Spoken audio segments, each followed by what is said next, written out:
Sue, you were appointed to co-chair the IRFU review into women's rugby and developing the women's rugby strategy. Can you tell us, first of all, how that's all been going? Yeah, thanks, Barry. It was an absolute privilege to get appointed to in the position, and we've had a really busy time, to be honest. But it's been fantastic experience. So we have gone around the country. We have met with over 200 representatives from clubs around the country. We've met with international players, 7s and 15s, with past players.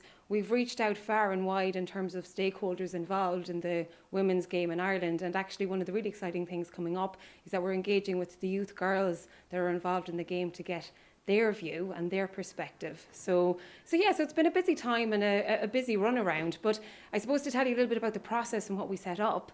So what we've done is we've established it into 3 key phases, really.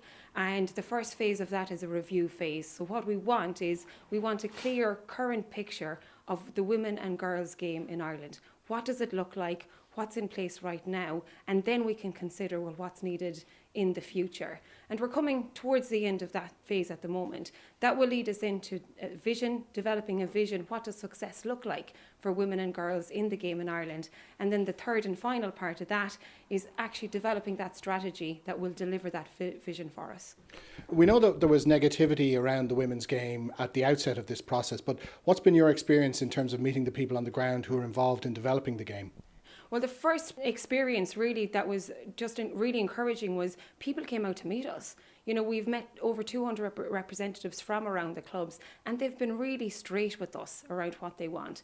And they want to see a genuine commitment from the top that really women and girls rugby in Ireland is going to move to the next level. And so inside of that, they want to see effective action. And that's really the place we're in and the picture where we're getting from there.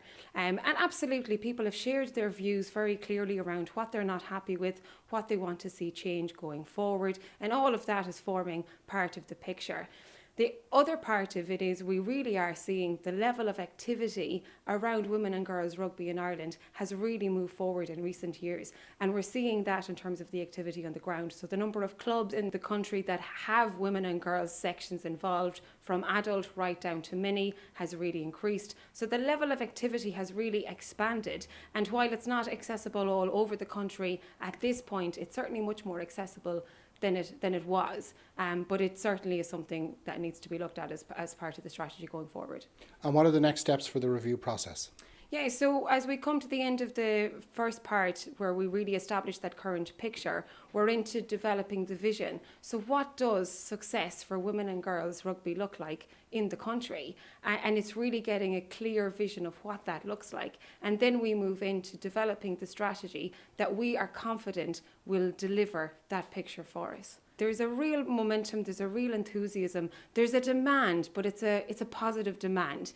And, you know, it's really interesting actually. One of the things that's very clear from the experience of going around the country, there are lots of guys involved in the game. It's not just women demanding something for women and girls in the game. I think it's recognised that this is a huge opportunity area for the whole game to progress it. And, you know, we want to see that delivered on in the strategy.